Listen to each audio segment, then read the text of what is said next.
Assalamualaikum warahmatullahi wabarakatuh. Saya Nadia Eka Safitri, NPM 17410071. Saya di sini akan mempresentasikan hasil tugas yang diberikan minggu lalu dengan judul Keefektifan Menyimak Berita menggunakan media proyektor pada kelas 8 SMP Institut Indonesia Semarang tahun pelajaran 2020-2021. Yang pertama, pengertian menyimak. Pengertian menyimak menurut Tarigan adalah suatu proses, kegiatan, lambang-lambang lisan dengan penuh perhatian untuk pemahaman, apresiasi, serta interpretasi untuk memperoleh informasi, menangkap isi, atau pesan. Menyimak adalah suatu proses kegiatan yang membutuhkan perhatian lebih untuk memahami suatu hal dengan cara memperhatikan agar didapat menangkap isi dari informasi yang sudah didengar sebelumnya. Tujuan menyimak sendiri ada 5. Yang pertama, menyimak untuk belajar, menyimak untuk menikmati keindahan audial, menyimak untuk mengevaluasi, menyimak untuk mengapresiasi materi simakan. Yang kelima, menyimak untuk mengomunikasikan ide-idenya sendiri. Pengertian berita. Pengertian berita menurut Paul adalah sebuah informasi yang penting dan menarik serta dapat menarik perhatian dari khalayak atau pendengar. Menurut Charlie, berita adalah suatu peristiwa, opini, kecenderungan, situasi, atau interpretasi yang penting, menarik, masih baru dan harus secepatnya dilaporkan kepada khalayak.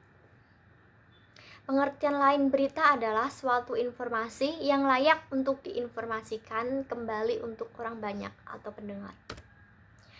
Fungsi penggunaan media proyektor sendiri ada 4. Yang pertama, fungsi atensi merupakan inti, yaitu menarik dan mengarahkan perhatian siswa untuk berkomunikasi atau berkonsentrasi kepada isi pelajaran yang berkaitan dengan makna visual yang ditampilkan atau menyertai teks materi pelajaran. Fungsi afektif media visual dapat terlihat dari tingkat keterlibatan emosi dan sikap siswa pada saat menyimak tayangan materi pembelajaran yang disertai dengan visualisasi. Misalnya, tayangan video gambar simulasi, kegiatan pengelolaan arsip, atau video penggunaan mesin-mesin kantor dan sejenisnya. Yang ketiga, fungsi kognitif media visual terlihat dari kajian-kajian ilmiah yang mengemukakan bahwa lambang visual atau gambar memperlancar pencapaian tujuan untuk memahami dan mengingat informasi atau pesan yang terkandung dalam gambar. Yang keempat, fungsi kompensatoris dapat dilihat dari hasil penelitian bahwa media visual membantu pemahaman dan ingatan isi materi bagi siswa yang lemah dalam membaca untuk mengorganisasikan informasi dalam teks dan mengingatnya kembali. Tujuan keefektifan audiovisual dalam pembelajaran menyimak dilihat melalui prinsip-prinsip penggunaan media. Menurut Sanjaya, pertama, media audiovisual digunakan dan diarahkan untuk mempermudah siswa belajar dalam upaya meningkatkan kemampuan menyimak berita. Yang kedua, media audiovisual sesuai dan diarahkan untuk mencapai tujuan pembelajaran dalam ranah kemampuan menyimak. Yang ketiga, audiovisual dengan materi pembelajaran. Kekhasan materi pembelajaran menyimak adalah siswa melakukan kegiatan reseptif, yaitu mendapatkan informasi dari apa yang dilihat dan didengar melalui audiovisual yang ditayangkan.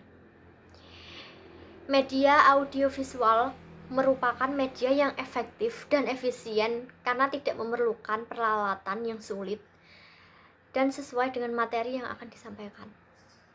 Media audiovisual mudah dalam pengoperasiannya. Media audiovisual memerlukan komputer, LCD, pengeras suara yang mudah digunakan dalam pelaksanaan pembelajaran di kelas. Itulah hasil tugas dari saya dan presentasi. Apabila ada kesalahan dalam pengucapan, mohon maaf. Wassalamualaikum warahmatullahi wabarakatuh.